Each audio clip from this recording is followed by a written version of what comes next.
cara menyikapi patah hati? Ini agak panjang kalau ini ya. Kita bahas satu-satu. Tipsnya dari kelompok Stoik. Yang pertama, masih seperti pola tadi ya. Ayo kita sadari kenyataan hidup.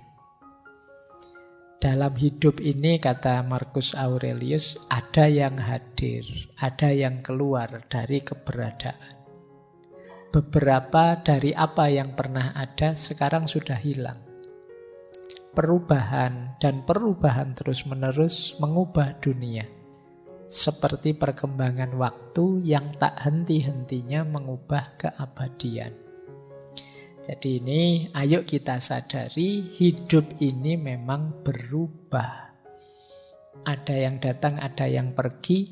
Yang sudah datang besok bisa berubah, yang kemudian berubah besok bisa pergi dan lain sebagainya. Itulah hidup. Kan banyak momen ketika orang terus putus cinta, patah hati itu mengungkit-ungkit, dulu kamu lihat apa, sekarang lihat apa. Kamu kok berubah tidak seperti dulu? Nah, jawabannya apa? Loh, hidup memang berubah. Tidak ada yang tidak berubah. Selalu ada perubahan. Jadi longgarkanlah hatimu kok tiba-tiba menerima pasanganmu berubah. Ya memang di antara pola hidup tadi ada perubahan. Kok dilalah ya perubahannya ke arah yang pahit bagi kamu. Ya itu nasibmu sudah. Jadi, tapi dari aspek perubahan yang pasti terjadi, ya kamu harus akui. Hidup ini mesti berubah. Nah, jadi ini untuk meringankan hatimu. Oh iya ya memang, kenapa kok sekarang perasaannya berubah padaku? Ya memang hidup ini hakikatnya perubahan. Jadi, bukan sesuatu yang aneh. Tidak usah kamu pertanyakan. Ya kemungkinan perubahannya ke arah yang tidak bisa kamu kontrol. Sehingga kamu sekarang kecewa. Ini rumus pertama. Kalau teman-teman merasa kaget dengan momen kok tiba-tiba dulu kita bersama, sekarang kita berpisah. Memang hidup ini penuh dengan perubahan. Yang namanya pertemuan pasti ada perpisahan. Sayangnya kebersamaan kita pisahnya cepat. Kan cuma itu saja. Yang lain durasinya panjang. Kalau kita durasinya pendek, akhirnya putus. Sederhananya kan begitu. Jadi kamu lebih longgar hatimu. Tidak harus terlalu membebani perasaanmu. Yang kedua, masih dalam konteks sadari kenyataan hidup. Kalau ini dari Epictetus. Ini menarik ya, filosof Stoik itu. Marcus Aurelius itu kaisar. Kalau Epictetus ini Buddha. Jadi pengikutnya aliran ini dari kaisar sampai Buddha. Kata Epictetus begini, saat engkau mencintai sesuatu, tempatkan di hadapan dirimu posisi yang berlawanan. Apa salahnya saat engkau mencium anakmu, engkau bisikkan dengan suara lirih, besok kamu pun juga akan mati. Dan kepada temanmu, besok kamu yang akan pergi atau aku yang akan pergi, dan kita tidak akan pernah bertemu lagi. Nah ini menarik. Kalau pas kamu lagi hangat-hangatnya pacaran, terus kamu bilang, pada saatnya ya tetap kita akan berpisah.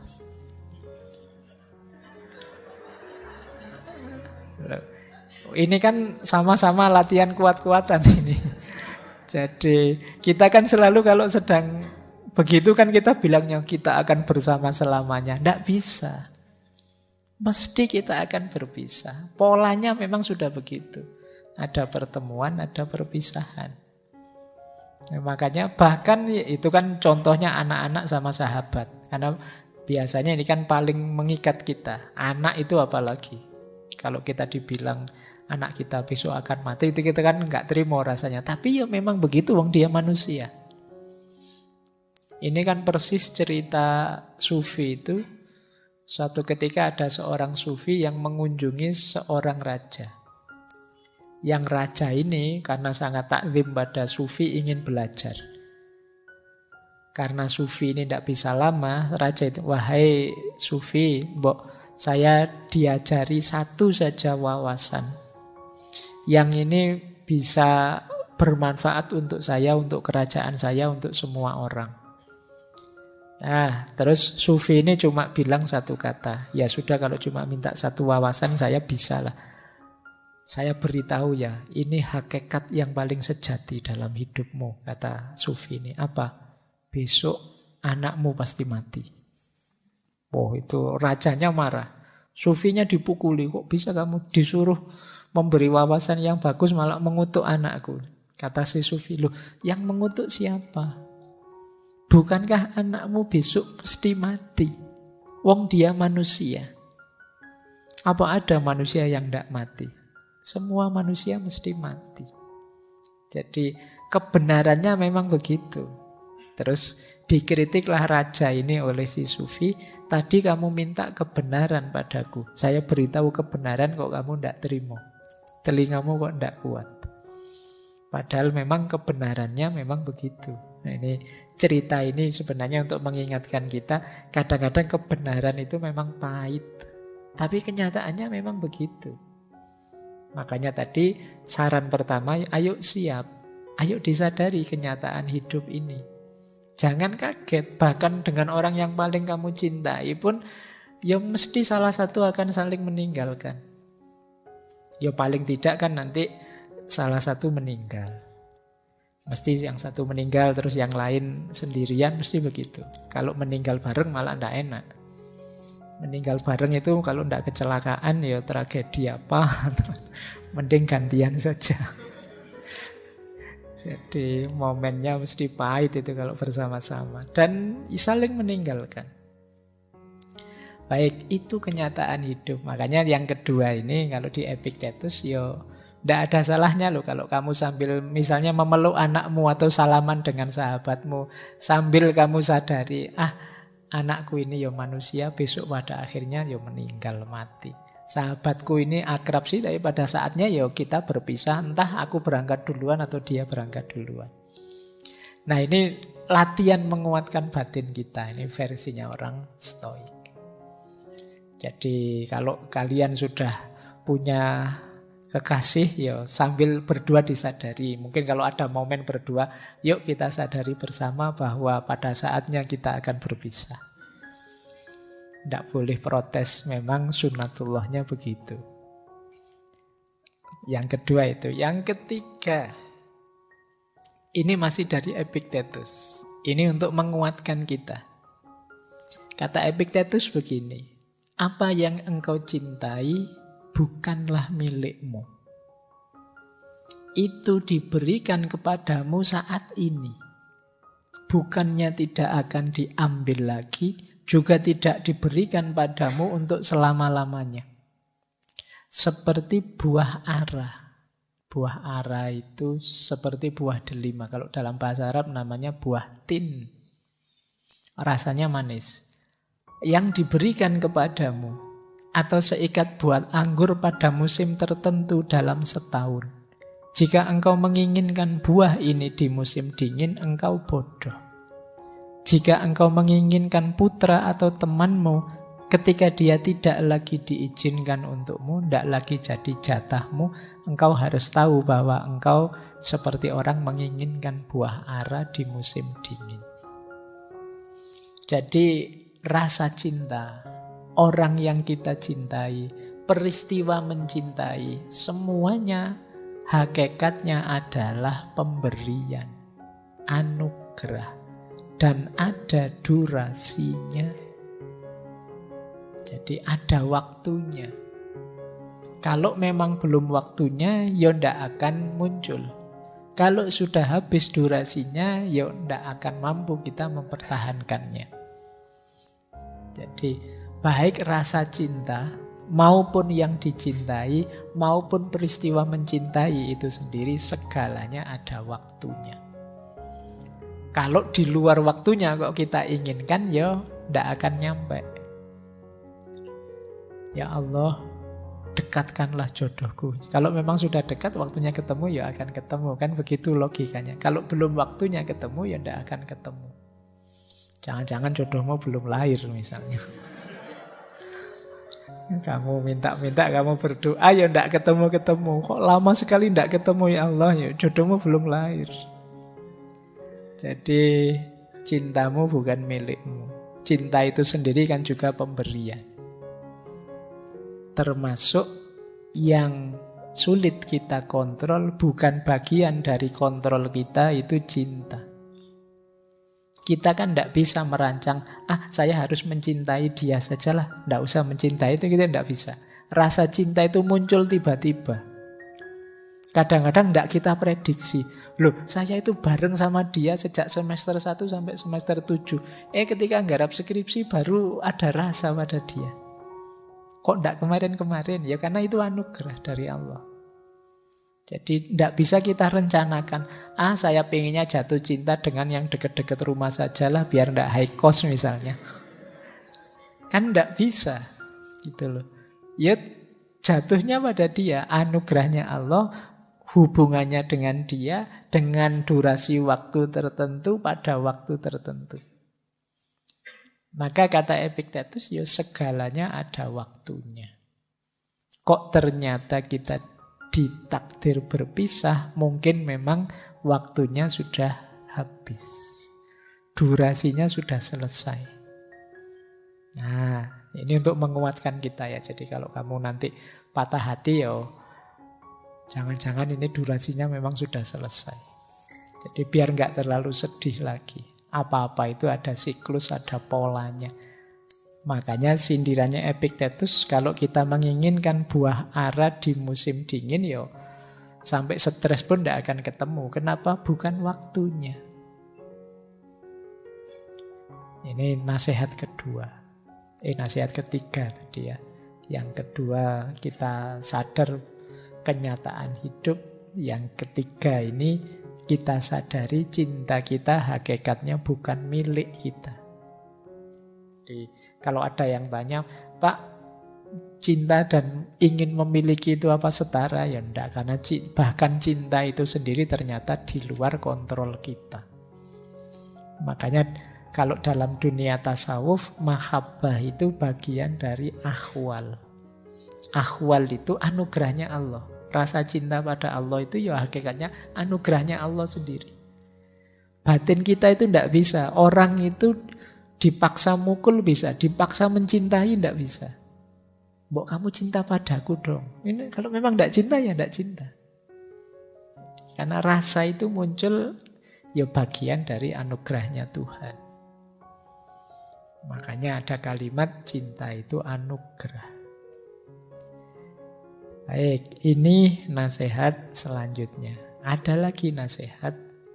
Ini mirip tadi ya, antara yang dalam kontrol dan di luar kontrol.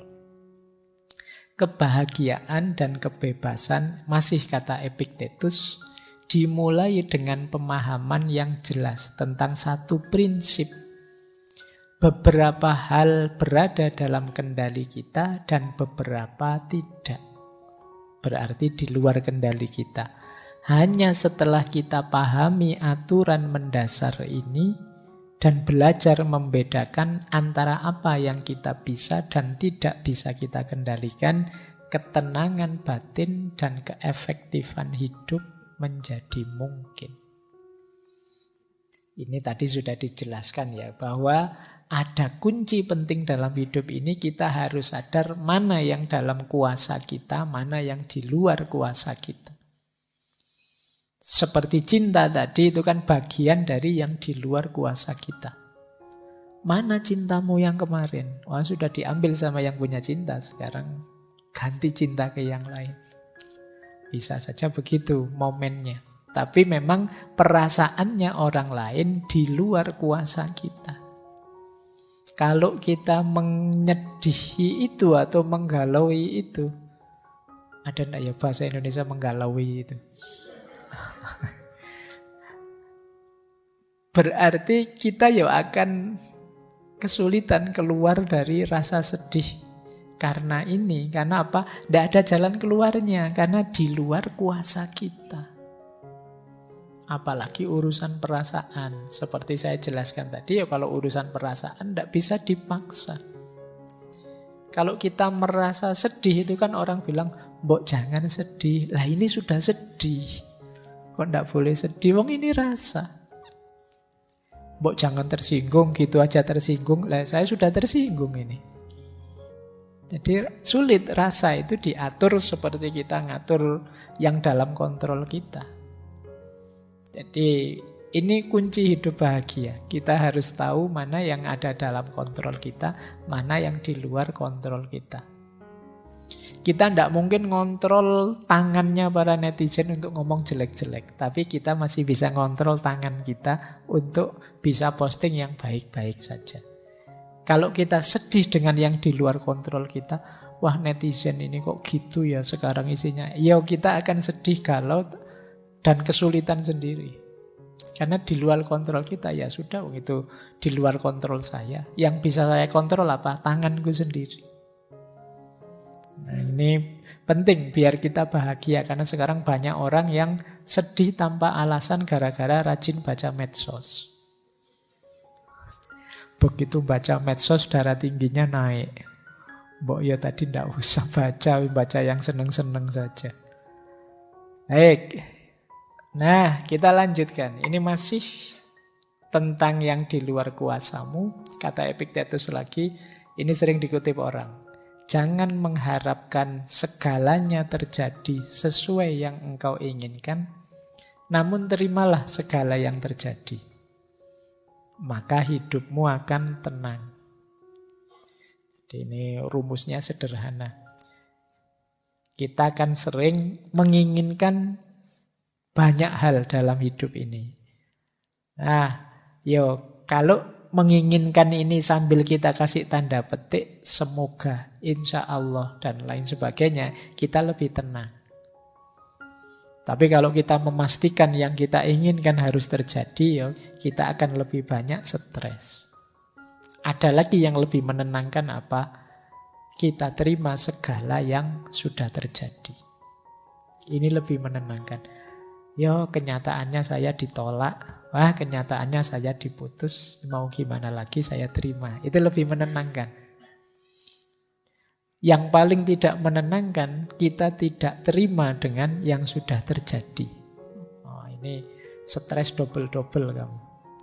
Wong sudah jelas kenyataannya pahit, kamu tidak mau ngakui bahwa itu pahit. Nah itu sulit sudah. Kayak kamu minum jamu, pahit enggak? Enggak kok, saya kuat. Ya wis, orang enggak akan iya. Ya kalau pahit bilang saja pahit. Kalau memang sulit bilang saja sulit, enggak masalah. Terima saja, akui saja. Ya tinggal kamu tata ke depannya segala yang ada dalam kontrolmu. Kan cuma itu saja. Yang di luar kontrolmu ya dipasrahkan saja. Ini lebih menenangkan. Jadi kalau kita ingin tenang, memang rumusnya harus tahu yang dalam kontrol dan yang di luar kontrol.